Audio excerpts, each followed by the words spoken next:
Racecourse is the most beautiful racetrack in America, hands down. Good afternoon, ladies and gentlemen. I welcome you to the breeding stock sale. Book one. Good to have you back with us.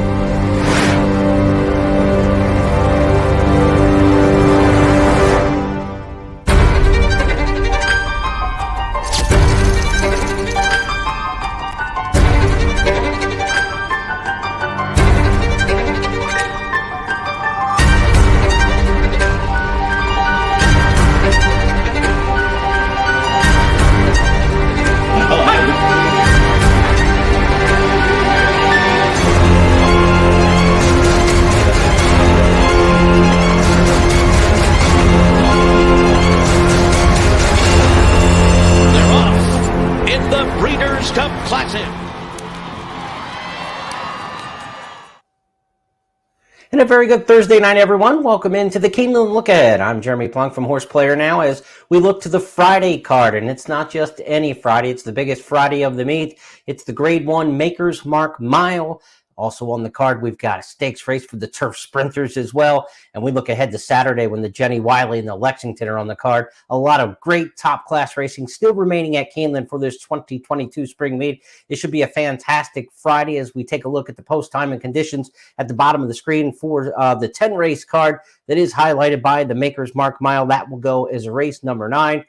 Hey, the forecast from WKYT looks good. Cloudy skies, but 69 degrees. They say there's a 1% chance of participation. Why do you even go there? Why go there for 1%? I say it's going to be 100% sunny, and we'll be fine with the racing action. Look for a fast track. Turf course will have a little give into it as it does every spring and fall here at Keeneland, just for the seasonality of things and the rain we've already had. But it should be good footing for the horses running in the big race. The 2 stakes races, both on the turf, and we get to return to the Keeneland Turf Pick 3 on Friday. We haven't had that on Wednesday and Thursday cards. We had 1 turf race on Wednesday, 2 on Thursday, so we get the full allotment of 3 turf races. We get the Turf Pick 3 back for us on the Wednesday program. Now, each night as we take a look ahead to the next day's racing, one of the big parts that we take part in here on this Keeneland Look Ahead is for the big picture. And what we want to do is take a look at how a card's going to set up, all the different wagers, where they start, where they end, where they may overlap, where our best bets are on the card, and how we're going to attack and approach each racing day. It's been pretty successful. Both of our big picture bets yesterday were winners. We've had a very good meet so far to this point. So fingers crossed, knock on wood, rub a rabbit's foot, whatever you do, we want to keep it going. It's been a really, really good start for us to this 2022 meet 5 days in. So here's the big picture for Friday on Bluegrass Day. Bluegrass was last Saturday. Friday, of course, is the Maker's Mark Mile Day program. 10 races on the card. Again, the Keeneland Turf Pick 3 returns, races 5, 7, and 9. So very much looking forward to that $3 wager and what can become of it on this Friday program, because the Maker's Mark Mile is an extremely difficult race in race number 9. I think the Turf Sprint Stakes in the 7th. I think the Limestone has a chance to go 4 or 5 deep in terms of real legitimate contenders. So as we look at some of the key plays on the program, I'll mention in key play 2, there's a favorite that I have on top in a really tough Keeneland Turf Pick 3. If I'm going to get the coverage I need in races 7 and 9 and handicapping those races as I have, I'm going to need that favorite to deliver probably in race number 5 in order to put together a ticket that's focused and provides good value for me. I don't like just spread kind of sequences. If I can't narrow it down a little bit somewhere, then it's not a day where I want to make a play. So I'm going to have to rely on the favorite in race number 5. That's going to be one of my keys. And then we'll try to get some prices in the 7th or 9th, perhaps, as they are very, very difficult stakes races, I think, in terms of high-end, good competition, quality options. Sometimes you get a wide open race because there's just no good options in a race. I think in both of these stakes races, there are 4 or 5 multiple win type win contenders in there that you can give a good consideration to. My key play of the day in the early part of the program, we've got an 8-1 in the morning line in race number 2. We've got a big full field, and it's a race that's part of the pick 4 and the pick 5. Of course, the second race on the card each day kicks off the early pick 4, and that'll be the second leg of the pick 5. So in terms of the big picture, when you've got a horse you like in both sequences like that, hopefully we can make some hay with them. And we were able to do so on the Thursday program with a couple of those kind of spots. So we look to race number 2 as one of our key plays. And then late in the card, in between the two stakes races, the 7th and 9th, there's going to be a lot of attention there. Race number 8, we've got a 12-1 morning line shot. It's really nice pace play on the turnback. Joel Rosario riding. We'll talk more about that. But when you've got a 12-1 shot sandwiched between the two stakes races, now you start to get excited for the late day multi-race wagers. So I think the second half of the card is going to be more interesting to me and perhaps more fruitful. But early in the card, we've got a horse in the 5th that we've got to have. That's part of that early pick 4 and pick 5, as you see the way the sequences line up. So it's going to be one of those afternoons where if we can catch a couple of the key horses and get the surroundings, then we can knock down some of these pick 4s and pick 5s. We've had a very good meet in terms of spotting right horses, making plays, nice 7, 8, 10, 12-1 type horses. We've kicked in with some nice winners, profitable through the meet. I think I ran the ROI today. We're hitting at 322 for the meet for every $2 bet. So, that's fantastic start. It's not going to continue that way. We hope to be above $2 for the end of the meet, but the first 5 days have gone exceptionally well. But we're not taking down a ton of pick 4s and pick 5s either, because every once in a while there's like one in there today, 17-1 knocks you out of it. They're hard to hit, and that's why you get paid when you're riding a pick 4 or pick 5. But spot your plays, attack the horses that you like intra-race, and if the pick 4s and 5s come, then it's almost like gravy on top sometimes. If you just focus on hitting the pick 4s and pick 5s, you just have to have the stomach and tolerance to lose consecutive races, consecutive days, because they're very difficult sequences to hit. You can be a successful and profitable bettor betting pick 4s and pick 5s, but you have to have the stomach for the losses because they're difficult to hit. You may go, 6, 8, 10 cards without hitting one. Then you hit one and it kind of makes up for everything. So be consistent with your win wagers, your slight multi-race and exotic wagers like the exactas and daily doubles. Those have got to be the consistent bell cow of your betting. But when you play pick 4s and pick 5 and you get in those, understand they're not always going to come, even when you're handicapping really well. But when you do catch one, maybe you can make your meat with it, and that's kind of the process I take when looking at the pick 4s and the pick 5s. Let's look at the Keeneland Handicapper selection box, the public handicappers at Keeneland.com, and we'll give you a sense of what's going on for the public handicappers over the course of all 10 races as we drop the scroll from the bottom so you can see the 10th and final there. I like to do this not because I want you to scribble down the picks. You can go to Keeneland.com and get those every night and check out the picks. We're looking here for patterns of, where are the consistent horses that everybody's on? Where are the spots as you as a handicapper may be different than everybody else? That's why I think even having this public selectors box is a good thing, even if you don't want to follow the picks. And many of you don't, and that's perfectly fine. And I don't recommend that you just straight up go down the line and follow any handicapper in all their picks, unless you're really new at this. Once you get your feet wet and you're a decent handicapper, use these to your advantage. So in the opener, we see high heaters picked by Gabby Gaudet and Tom Leach. There's only one horse doubled up. This looks like kind of a more wide open race. 4 different horses picked on top. The 8, the 2, the 1, and the 4 all get a top choice in race number 1. So we can kind of assume that's going to be a little bit more of a wide open race. A similar story in race number 2. You go down to race number 3. That one looks similar again. Only 2 handicappers have the 4 horse. Now we get to race number 4, and you can see right here. Fan Club is Scott Hazelton's second choice. He's the top pick for Tom. He's the top pick for me. He's the top pick for Gabby and the top pick for Kim Nelson. So Fan Club going across the page. You can see right now who is the horse most people are going to be singling in the early pick 4 and pick 5. It's going to be Fan Club in race number 4. You can see that 4 out of 5 handicappers have him on top. The other one's got him second. It's Brad Cox. We'll talk about it when we get to that race. But early in the card, Fan Club is the horse everybody's going to be anchored on. If you're going to get one of those $1,000 kind of payoffs in your early pick 4, pick 5, it's only going to come probably if Fan Club loses, and you get some prices in other races as well. But Fan Club is the linchpin between not necessarily a chalky, but a lower paying pick 4 and pick 5, and then the C's opening up. As you look down a little bit further throughout the card, a Dairy Nane in race number 7 is a horse who I've got on top, as does Gabby, as does Kim. We're all going to try to beat Wesley Ward again with Christophe Clement. That's one of my plays that I think that we'll try to pull off, but there's several options in there. But you can see maybe I'm not going to get the price I thought on Dairy Nane going against those couple Wesley Wards. We will see there. To the 9th in the featured race, you can see Smooth Like Straight, the top pick by me. It's top pick by Scott.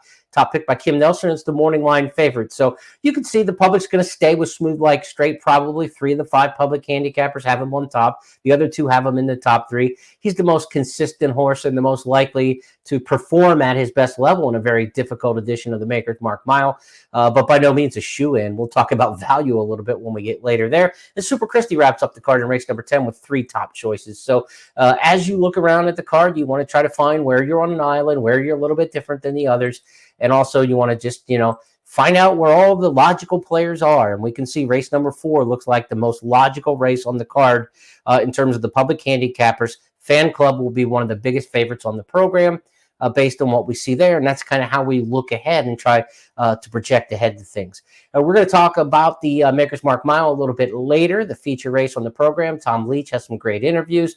Umberto Rispoli, one of the jockeys on Smooth Like Straight, is going to be joining Tom Leach, and we'll have that video for you a little bit later here in the Keeneland Look Ahead. And we're also going to hear from Brad Cox, who was in the paddock with Tom Leach and talked about his horses on the big card. He's got a runner in the Lexington. He's got a horse for the Maker's Mark Mile. So a big weekend for Brad Cox. We'll see what his runners are up to, if you will, as Tom Leach speaks with him a little bit later in the program. But hey, let's get handicapping. Let's talk about what we saw on the racetrack today and get a quick recap of the Thursday program, and then we will get right into the Friday handicapping. Thursday recap, it was a great day to come from Fairgrounds, that's for sure. The Fairgrounds horses won 5 of the 9 races on the program. Those Fairgrounds horses, we define them by where did they make their last start. The horses who came from Fairgrounds most recently, 5 of 9 winners on the program today. Leading jockey in 2021 at Keeneland with 40 victories, Ty McGaffleone. Well, he's trying to run down the jockey title again here this year. He's got a tougher cast with Flavian Pratt, certainly, and Irad Ortiz Jr. in the colony full-time. Jose Ortiz riding here a lot. Joel Rosario. Rosario will be on the road Saturday. Just a note, if you're looking ahead, he's riding the Champion Jackie's Warrior at Oaklawn. So if you're handicapping ahead to Saturday and you don't see Joel Rosario, that's where he's headed. He's headed to Oaklawn Park. Favorites went 3 for 9. It was all in the early part of the card, and things really opened up late in the day. They weren't huge prices, but the favorites were blanked in the last 4 races in the late pick 4. So let's get handicapping now and talk about race number 1. On the Friday card here at Keeneland, as Maker's Mark Mile Day starts with a 6.5 furlong claimer. These are basement level, I call them. They're at the bottom. We get some 7,500, 8,000 types in the fall. In the spring, usually the bottom level is 10,000. We've had 29 of these basement level claimers at Keeneland in spring meets since going back to dirt. First dirt meet, of course, was 2015 for your reference after the poly track era. 14 of 29 of these races have been won by favorites. So these are very formful races. They're at the bottom. Just because it's bottom-level racing doesn't mean it's less reliable. I think that's a mistake a lot of horse players make. They think the higher class of the horse, the more reliable the results. The statistics don't necessarily bear that out. And again, here at Keeneland, basement level, bottom level claiming races that we have at the track, 14 of 29 favorites, almost 50%. Speed is exceptionally good at this sprint distances with these class of horses, as you might expect. The average winner here is a head off the lead after the opening half mile, just a head off the lead. So essentially leading the race. You won't see a profile that's much more speedier than that here at Keeneland or any track for that matter. When the average winner's right up on the front after the opening half. So speed is good in these races. Finding who the speed is, though, in race number 1 at Keeneland is not easy on the Friday card. I don't think it's a very clear pace scenario. I couldn't handicap this race on the trends, really. I didn't get much out of it. I thought Stay Home, a winner over the course last year, did come from off the pace at 7 furlongs here at Keeneland when running at a little higher class level. I thought Stay Home is a potential horse for course, winning over this track. Got a tepid nod here, but I went with the 1 over the 2 high heater. Not a race I'm going to do a whole lot with. There's not a lot of trust for me in the opener. So, if I can get a decent price on Stay Home, I like Corey Lannery's the jockey on the rail. He's kind of like the Calvin Burrell incarnate over the years since Burrell's heyday in Kentucky of the best rail rider on the colony. So give me Corey Lannery on the rail, but I don't really like the pace scenario, trying to come from too far off the pace. Tepid lean in race number 1 as we move our attention to the second on the card. This is a race where I think you really have to watch the also eligibles.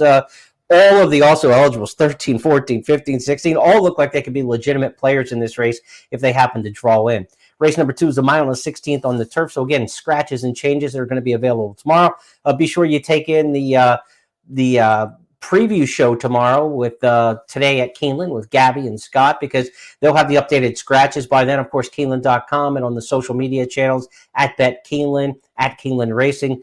Those channels will give you the updated scratches and changes as well, because again, all the also eligibles in this race looked like they're legitimate players to win. I ended up taking the 9 Macadamia. This is one of my key plays early in the day, and as we talked about with the the big picture here, race 2, we've got an 8-1 in the morning line. That's the 9 horse here, Macadamia, 8-1 in the morning line. We've got a big full field of 12 with the also eligibles, and there's 2 big sequences coming in and out of this one. If we can get this 18-1 home, Alex Achard riding Macadamia for Paulo Lobo, then we're in really good shape for those pick 4s and pick 5s. If we can spread our wings a little bit elsewhere and try to lock this one down. I like Macadamia because of the second place finish here last year at Keeneland. Macadamia ran in a race in a maiden special as a 2-year-old last October during the fall meet, and ran second to a horse named Haughty for Chad Brown, who looked absolutely fabulous. In fact, Haughty came out of this race and was one of the horses everybody was buzzing about for the Breeders' Cup Juvenile Fillies turf.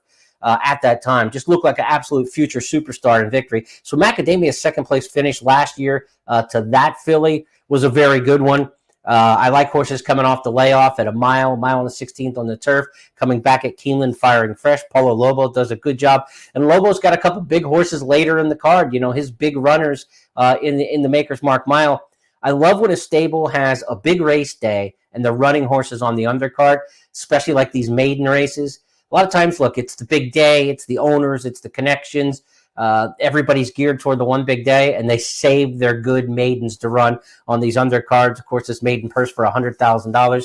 I'm going with Macadamia for Paulo Lobo, race number 2. That's one of my key plays of the day if we can get that one home at 8-1. Certainly, again, watch the also eligibles. If any of them draw in, they're going to be considerations to throw in those pick 4s and pick 5s, and certainly in the exotics. But if I get Macadamia home, I'll feel pretty good about that. Scott Hazelton also has Macadamia on top. And for some reason, when Scott and I have the same horse and we're kind of together on it, we've been pretty good this meet. So maybe something to be said for our duality of our handicapping with Macadamia in race number 2.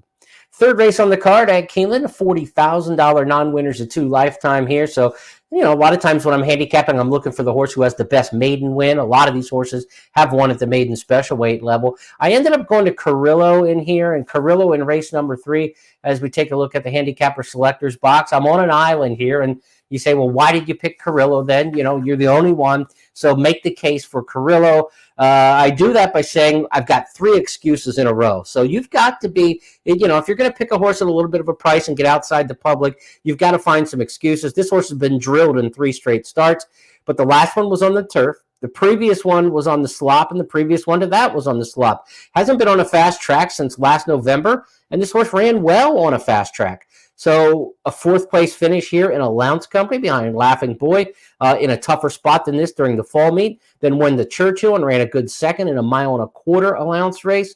Carrillo is not a speedster by any stretch. He's by Union Rags, a Belmont winner out of Bernardini mare. Of course, Bernardini, of distance influence on the pedigree as well. But Union Rags last year sired more winners at Keeneland than anybody else on the main track, with 7, any other sire. So I think this is a horse who's got pedigree to run over the track, had a good effort here against Tougher last year, and I'm just going to act like the last 3 races didn't happen.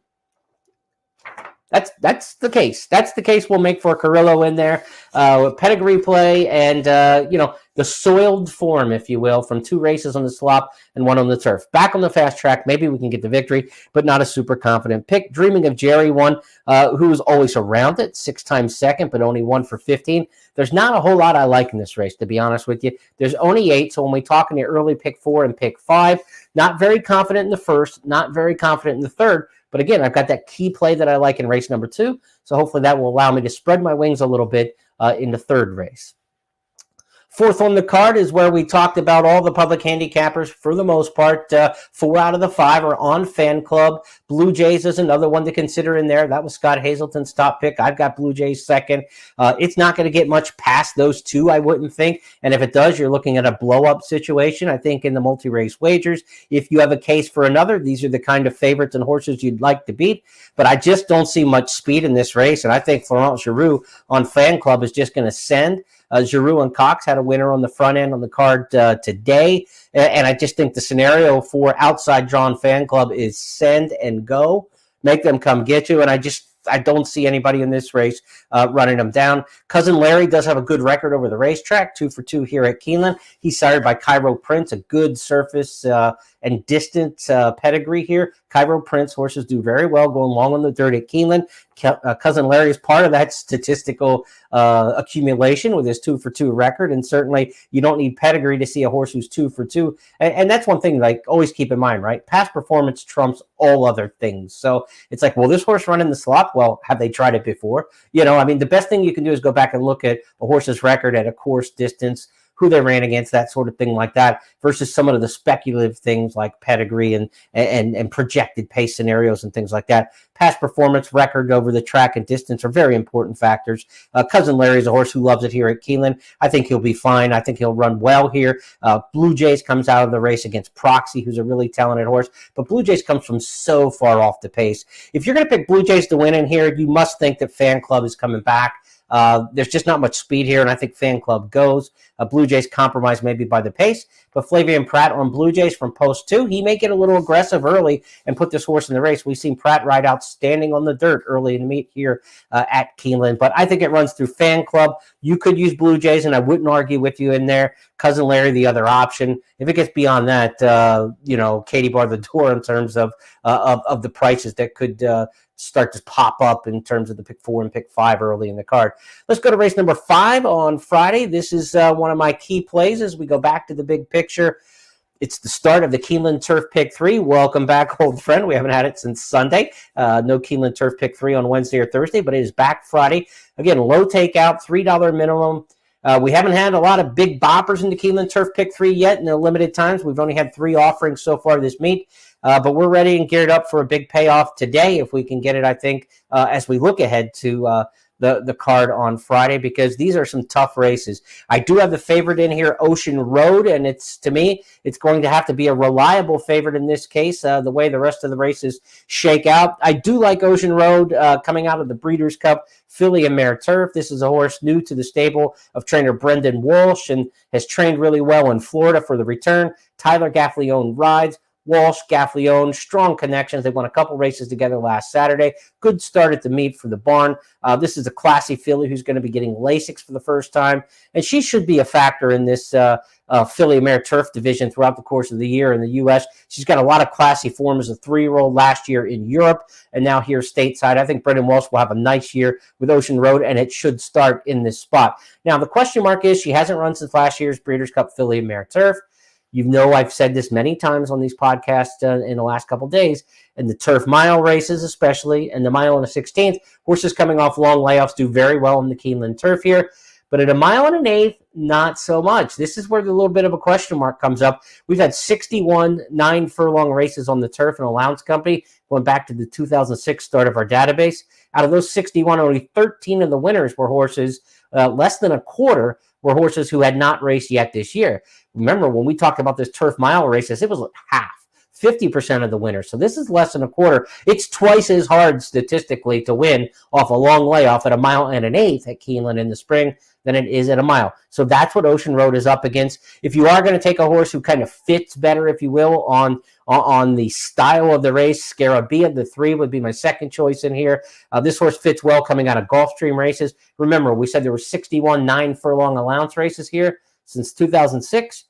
Over half, 33 of those 61 were won by horses who last raced at Gulfstream. 5 for Fairgrounds is second best, and then the rest are all spread out. So 33-5 is a huge circuit edge.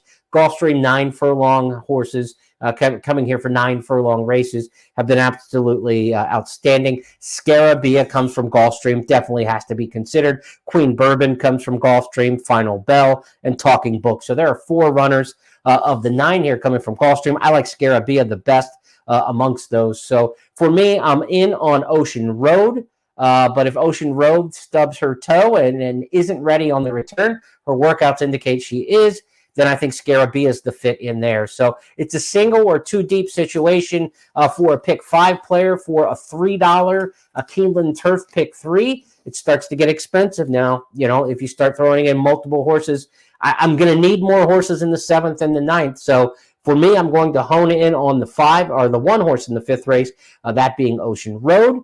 And I'm going to hope to get away with it just with this one. The exact is with the 3, though, Scarabia. So I'm going 1-3 in race number 5.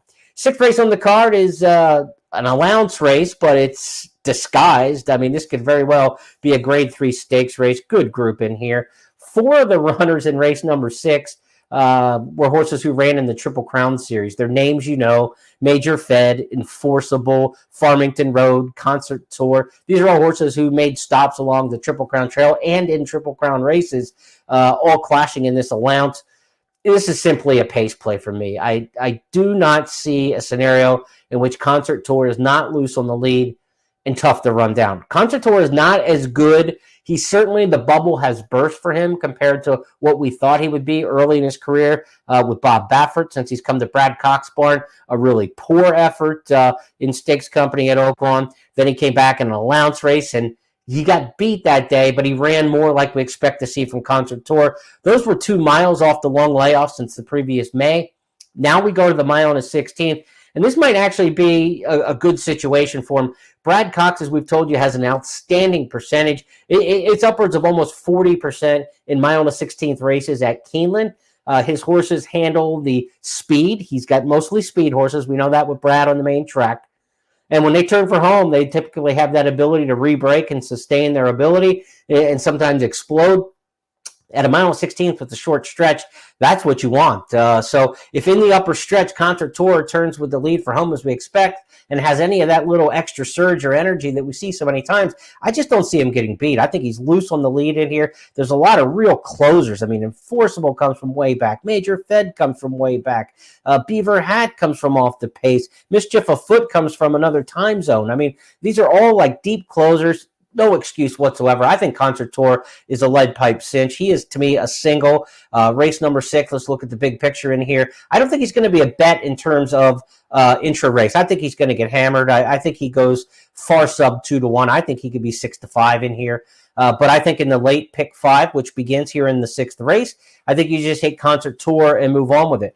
Now, again, this gives you a little bit of a question when you're talking about whether or not you want to go with the pick 5 or a pick 4. If you have a lead pipe cinch that you think is in the first leg of the pick 5, then essentially it's a pick 4 to you. So the pick 4 is not going to pay as much as the pick 5 will. And if you're willing to take that gamble that you think there's no way in the world that Concert Tour loses race number 6, the play is absolutely the pick 5. You single Concert Tour in there, and then the cost of the ticket is the exact same as what your pick 4 would be because you're only multiplying by 1 unit in race number 6. So in a situation like this where you love a horse in the first leg of a pick 5, that's got to be the play over the pick 4. So the late pick 4 is less interesting to me on this particular card in the way it lines up because of the horse in race number 6 that I think absolutely gets the candy. Let's go to the 7th race on the program. It's the Limestone Stakes, 5.5 furlongs on the turf.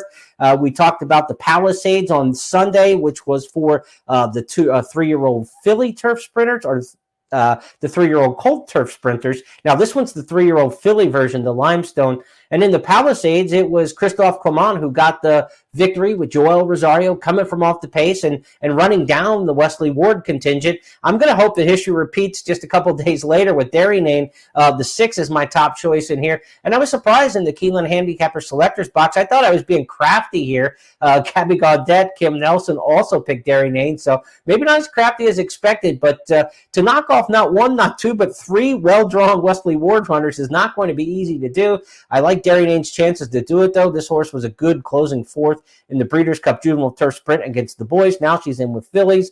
And Rosario is just unbelievable. You're talking almost 40% rider in Keeneland Turf Sprints over the years. Just fantastic. He's the best there is.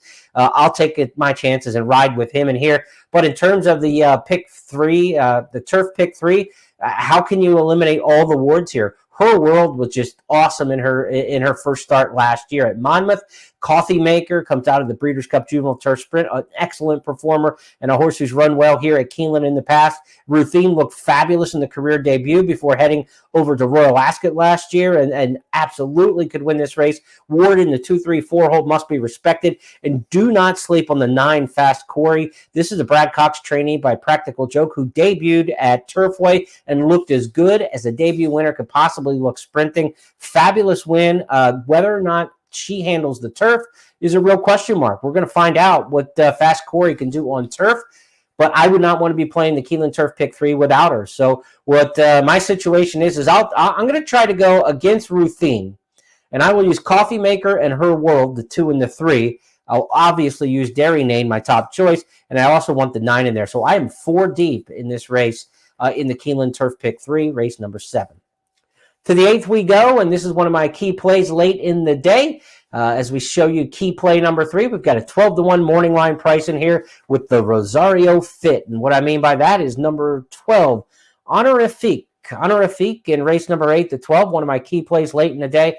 There is a hot pace, and pace handicapping is one of the most important elements I think there is in all the handicapping. I think this race goes really fast early, sets up for a horse from off the pace at 7 furlongs. There's enough ground to get there for Honorifique.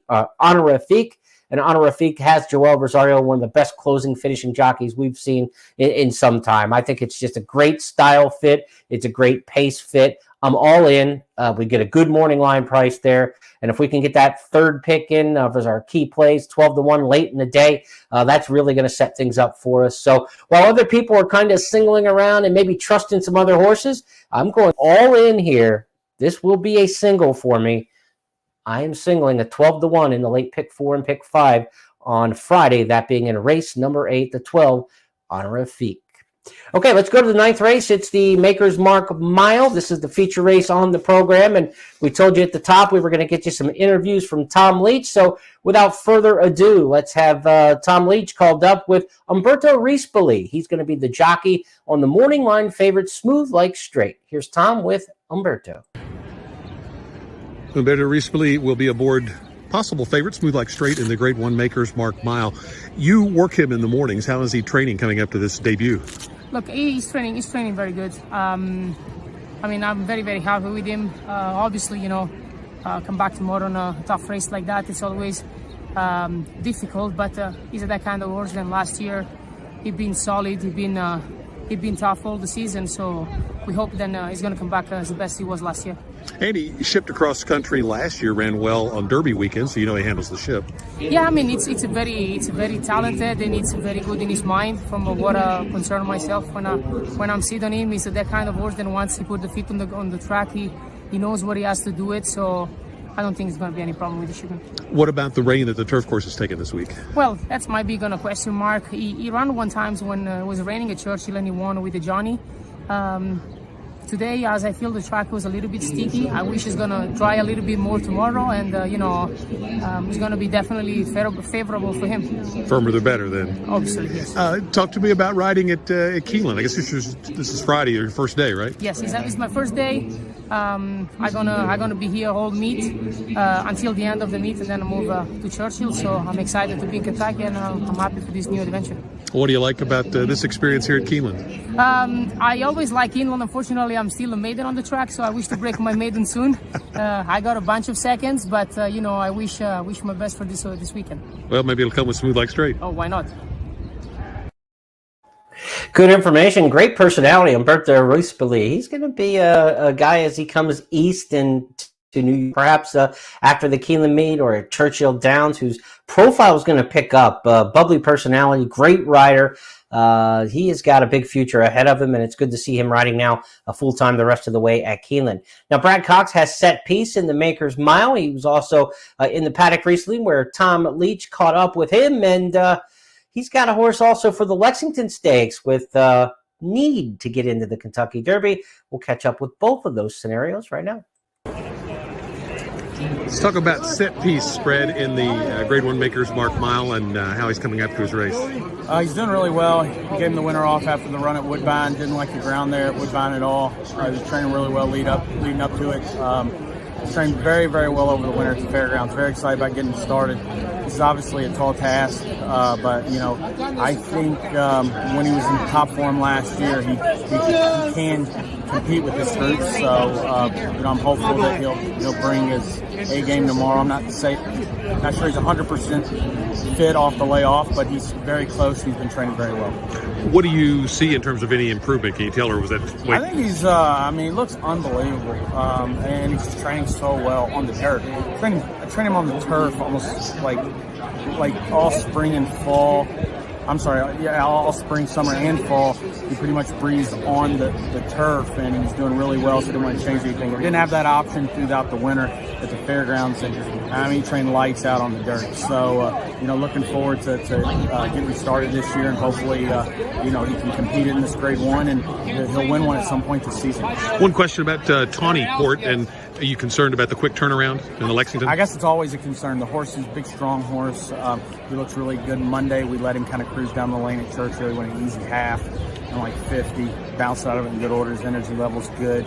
But, look, there's always a little bit of a concern, but, it's the Kentucky Derby's, it's definitely on our radar, and, I didn't really want to set and we want to be in the race and not worry about some defections or somebody jumping in front of us. So, he's doing well, and I feel like, he'll have a good showing of himself on Saturday. Synthetic and now dirt, is it much of an issue for him? I don't know.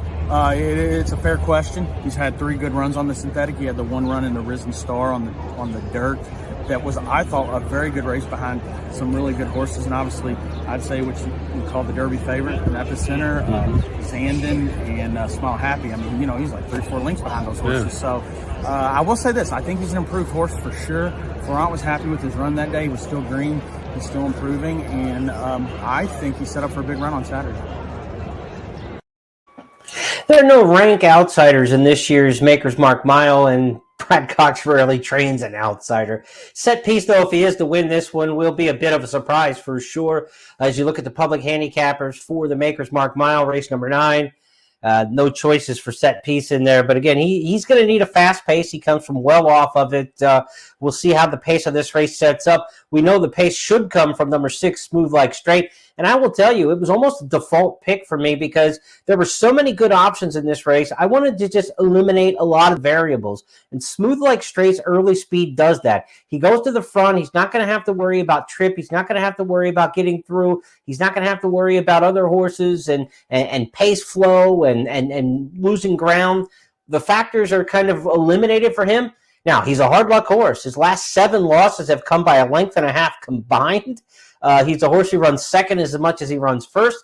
Do I trust him on top for certain? No. He is not a single by any stretch in the Keeneland Turf Pick 3 or in the multi-race rangers like the Pick 4 or the Pick 5. But I do think he's the most likely winner. I think at the 2-1 morning line price, though, Smooth Like Straight does not offer much value at all at 2-1. I got to tell you, I would not take anything less than 4-1 on a win bet in any horse straight up in the Maker's Mark Mile. Now, if you like Smooth Like Straight, you don't want to take 2-1 to win. It doesn't mean you start shopping around and you have to find another horse. That's why they created the exotics. So you're looking exactas, tries, that sort of thing like that to try to build out. You've got a big field size with a lot of contenders, no real fluff or toss-outs in this race. So the exotics should be fruitful. I kind of think in this situation, there's going to be a lot of people playing the 50-cent tries and supers and the dime supers and catching horses on the bottom. I really think the value in the Maker's Mark Mile in a race like this with so many contenders will be in the exacta. When this race is over, 2 horses are going to run 1-2, and you're going to say, those were 2 really good horses, and it paid $65, $85, for a $1 or $2 exacta, and you're going to be like, wow, that was the value. So I think look for exactas in the Maker's Mark Mile. That's the way to approach it. Last 15 years, we've had favorites win 5 out of 15, 33%, right about where it ought to be. The average winner of this race is 4-1, right where it ought to be. So this has been a trustworthy race over the years. Only 2 winners in those 15 were over 6-1, nothing more than 12-1. So it's not a bonkers boxcar race. You've got quality horses, and one of the quality horses is going to fire their shot, it seems like, every year. And in this field, you have so many quality horses, I think, that you can kind of trust them. In terms of turning back or stretching out in distance, again, it's been even Steven. 8 of the winners ran at a mile last time in the last 15. 7 of them turned back slightly in distance. Nobody added trip, but that's really not a factor with these horses that we're talking about. I've got the 6 Smooth Like Straight, and I'm going to be shopping around for the exotics. Public Sector of the 11, one I'm interested in. Count Again, a horse who comes from way off the pace. But in this Maker's Mark Mile, I think you want to use 3, 4, 5 contenders potentially for the All Turf pick 3. And in the late pick 4 and pick 5, I think you've got to get yourself some coverage. The most likely winner, but undervalued in the morning line at 2-1, is Smooth Like Straight. To the 10th and final we go, and we'll make it short and sweet. I'm on the 2 in here, Super Christie. 10th race on the card is a 6-furlong maiden special. You need some speed. I think down to the inside. This horse got out of the gate decently enough in the debut, and I'm taking Super Christie to win near the front. We saw Brigadier General win earlier today on the program at Keeneland for Darrell Stewart. Broke his maiden via Fairgrounds. Same situation here. Super Christie's by Super Saver, the 2010 Kentucky Derby winner, whose horses do a really nice job here at Keeneland. Super Saver's got a good percentage with his offspring over the main track here. So I'll take Super Christie in the nightcap. I prefer the horses with some experience statistically to the first-time starters in these 3-year-olds and then the 3-year-olds and older type races at Keeneland in the spring. So that's going to wrap up Maker's Mark Mile Day as our preview from the Keeneland Look Ahead comes to a close on this Thursday evening. Want to remind you, check out tomorrow, 11:30 a.m. Eastern. Today at Keeneland, Gabby Gaudette, Scott Hazelton, they'll be with you with all the scratches, changes, clocker reports, trip notes, everything you want to set you up more for the race day tomorrow at Keeneland. First post time is 1 o'clock, and we'll be back with you at 8:30 Eastern on Friday night to preview a big Saturday card that features the Lexington and the Jenny Wiley. Good night, everybody.